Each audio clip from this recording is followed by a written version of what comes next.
ప్రభు అయినటువంటి యేసుక్రీస్తు వారి నామంలో అప్పన్పేట గ్రామ వాస్తవ్యులైనటువంటి మీ అందరికీ కూడా శుభాలు తెలియజేస్తున్నాం. రోజు కూడా ఎన్నో మాటలు మన బ్రతుకుల్లో, మన జీవితాల్లో, మన కార్యక్రమాల్లో ఉదయం లేచిన దగ్గర నుండి రాత్రి నిద్రపోయేంత వరకు కూడా ఎన్నో విషయాలు మనం వింటూ ఉంటాం. అయితే ఆ మాటలకి కొన్ని మాటలకి బాధ కలుగుతాయి, కొన్ని మాటలు మనకి ఎంతో ఆందోళన కలిగిస్తాయి, కొన్ని మాటలు సంతోషదాయకంగా అనిపిస్తూ ఉంటాయి. అయితే ఇది దేవుని మాట. ఈ మాట కనుక వినగలిగితే, ఈ మాటకు కనుక కొద్ది సమయాన్ని కేటాయించగలిగితే, రోజు వినే మాటలు రోజు దొరుకుతాయి, కానీ ఈ మాటలు మనకి ప్రతిరోజు కూడా దొరికేటటువంటి అవకాశం ఉండదు. కాబట్టి ఈ మాటలు విని మన యొక్క బ్రతుకుల్లో గనుక ఈ మాటలు తీసుకోగలిగితే మన జీవితాల్లో ఎంతో నెమ్మదిని పొందుకునేటటువంటి ఆస్కారం ఉంది.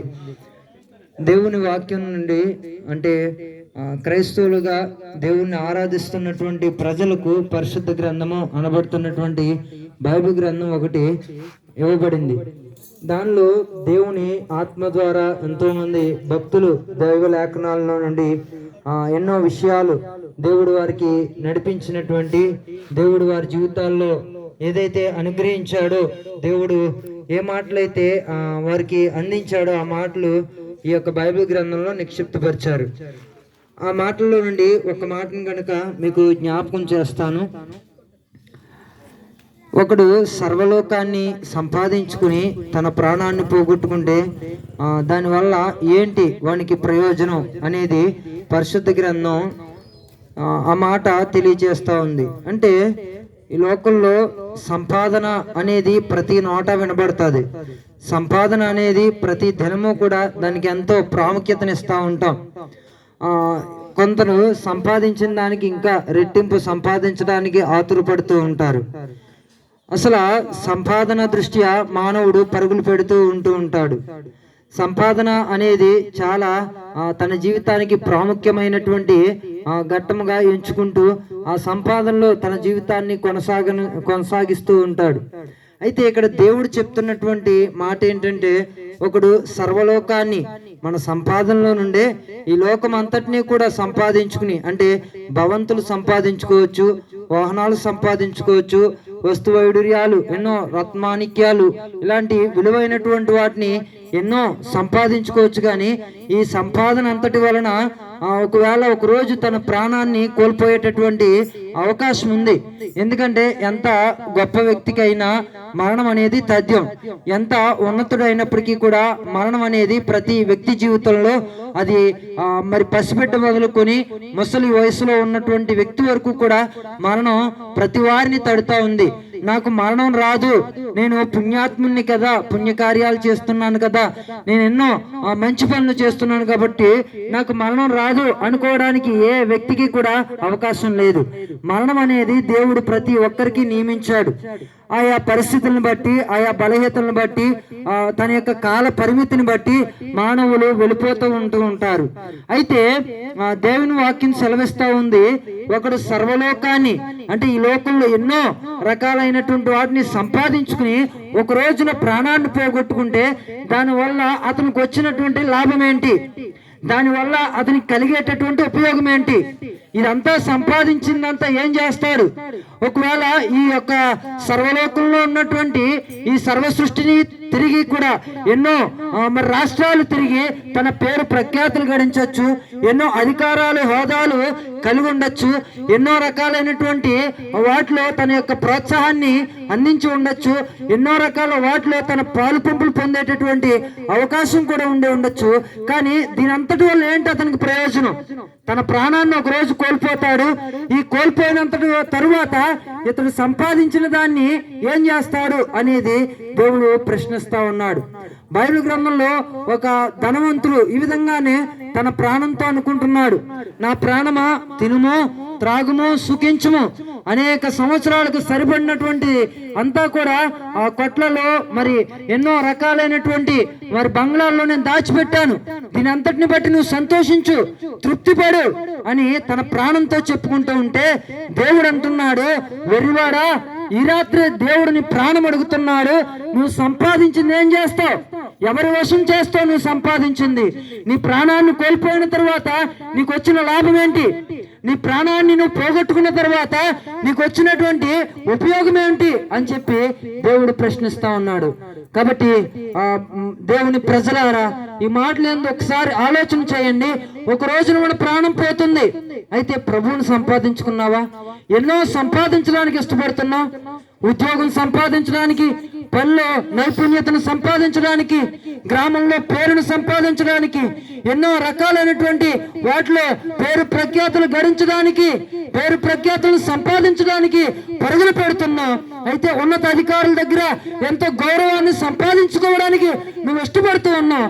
ఎన్నో రకాలైనటువంటి పరిస్థితుల్లో ఎంతో మంది దగ్గర ఎంతో మంచి పేరును గడించడానికి ప్రాకులాడుతున్నావు. అయితే నీ ప్రాణం ఒక రోజున పోతుంది, అయితే ప్రభువుని నువ్వు సంపాదించుకున్నావా? ఆ పుణ్యలోకాన్ని సంపాదించుకోగలిగావా? ఆ ప్రభువుని ప్రాణం పెట్టినటువంటి ఆ దేవుణ్ణి మనం సంపాదించుకోగలిగామా? ప్రాణం పెట్టి ఆ పరిశుద్ధ పట్టణమైనటువంటి పుణ్యలోకాన్ని, ఆ దేవరాజ్యాన్ని, ఆ దేవుని రాజ్యాన్ని, ఆ పరలోక రాజ్యాన్ని నీకు ఇస్తున్నాడు, ఆయన నువ్వు సంపాదించుకోగలిగావా? ఒకవేళ సంపాదించుకోలేకపోతే ఇప్పటికైనా మించిపోయింది లేదు, ఇప్పటికైనా ఇంకా నాకు టైం అయిపోయింది అనుకోవాల్సిన అవసరం లేదు.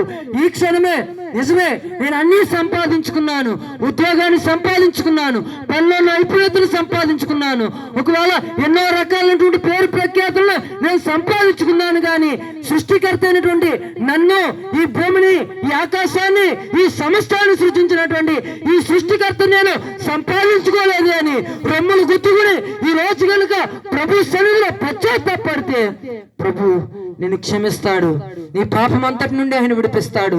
మనలో ఉన్నటువంటి దుర్మార్గత నుండి, మనలో ఉన్నటువంటి ఆ దుష్టత్వం అంతటి నుండి, మనలో ఉన్నటువంటి ఆ యొక్క అవినీతి అంతటి నుండి, అవిధేయత అంతటి నుండి, ఆ పాపంలో మునిగి తేలుతున్నటువంటి ఆ పరిస్థితి అంతటి నుండి కూడా నిన్ను విడిపించి ఆ పుణ్యలోకానికి దేవుడు నిన్ను వారసుడిగా చేస్తాడు. కాబట్టి ఈ రోజే, ఈ క్షణమే, ఇంక సమయం లేదు, ఇప్పుడే ప్రభువుని అంగీకరించు, ప్రభువుని సంపాదించుకో. ఈయన సంపాదించుకుంటే ఈ లోకంలో ఏమీ సంపాదించుకోలేకపోయినా, ఒకవేళ దరిద్రుడిగా బ్రతికినా గానీ ఒక రోజున ప్రభుతో, ప్రభు సాన్నిధ్యంలో, ప్రభు గుండెలకు హత్తుకుని ప్రభు ఇచ్చేటటువంటి ఆ సింహాసనం మీద కూర్చునేటటువంటి స్థితిని నీకు కలిగిస్తాడు. లేదు నాకు ఇది అవసరం లేదనుకుంటే కనుక విడిచిపెట్టబడి నరక యాతన పడేటటువంటి ప్రమాదం ఉంది. నరకంలో త్రుంచివేయబడి, త్రోసివేయబడి, నరకంలో ఎంతో ఇబ్బందికరమైనటువంటి ఆత్మకు ఆవేదన కలిగేటటువంటి పరిస్థితికి దిగజారిపోతావు. జాగ్రత్త, ఈ మాటలు విని ప్రభువుని విశ్వసించు, ప్రభువుని సంపాదించుకో. ప్రభువుని సంపాదించుకుని ఆ పుణ్యలోకం, ఆయన ఇచ్చేటటువంటి ఆ పుణ్యలోకాన్ని కూడా సంపాదించుకో. అట్టి కృప దేవుడు మీకు దయచేయను గాక. ఆమేన్. అంత ఒకసారిలా వచ్చేయండి అమ్మా, ప్రార్థన చేద్దాం. ప్రేమమయుడమైనటువంటి మా తండ్రి, నువ్వెంత ప్రేమ కలిగినటువంటి వాడువో. మనుషుల పట్ల నీ వాక్యం అంటుంది, మనిషిని జ్ఞాపకం చేసుకున్నట్టుకు వాడు ఏ పాటి వాడని నీ లేఖనం తెలియచేస్తా ఉంది. నిజమే ప్రభు అనైనా తండ్రి, మనిషిలో నరమాత్రమైనటువంటి మా పట్ల మీరు చూపించినటువంటి నీ అమోఘమైన, అద్భుతమైన, అమూల్యమైన ఆ ప్రేమను నేను ప్రభా, మేము వర్ణనాతీతమైనటువంటి ప్రేమతో మనుషులందరినీ ప్రేమిస్తున్నాం. ఈ లోకంలో మానవులు ఎన్నో సంపాదించుకుంటున్నారు, ఆస్తులు సంపాదించుకుంటున్నారు, ఎన్నో రకాలైనటువంటి విలువైనటువంటి వాటిని సంపాదించుకుంటున్నారు. కానీ అన్నిటికంటే విలువైనది నీ రాజ్యాన్ని గాని, ప్రభా నీ ప్రేమను గాని వారు సంపాదించుకోలేకపోతున్నారు.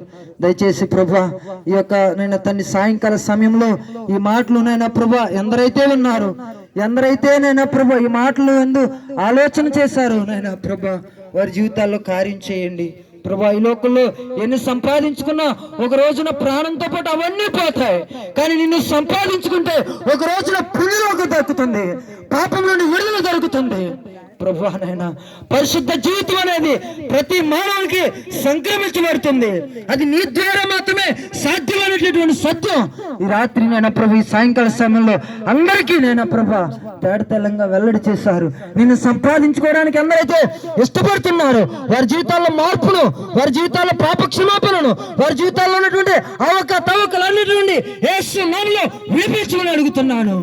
పుణ్యలోకానికి వారసులుగా ప్రతి ఒక్కరిని సిద్ధపరచమని అడుగుతున్నాను. ఆ పుణ్యలోకం ఆయన సంపాదించుకోవడానికి అయ్యా నాన్న అగచాట్లు పడుతూ ఉన్నారు, కానీ వారి వల్ల కావట్లేదు. అది నీ ద్వారా మాత్రమే, మీ ద్వారా మాత్రమే. అది ప్రాణం పెట్టి పుణ్యలోకాన్ని ఇచ్చినటువంటి నీ ఒక్కరే మాత్రమే అందరికీ ఇవ్వగలిగినటువంటి దేవుడు అనేటటువంటి సత్యాన్ని ప్రభా ఈ సమయంలో తెలియచేశారు.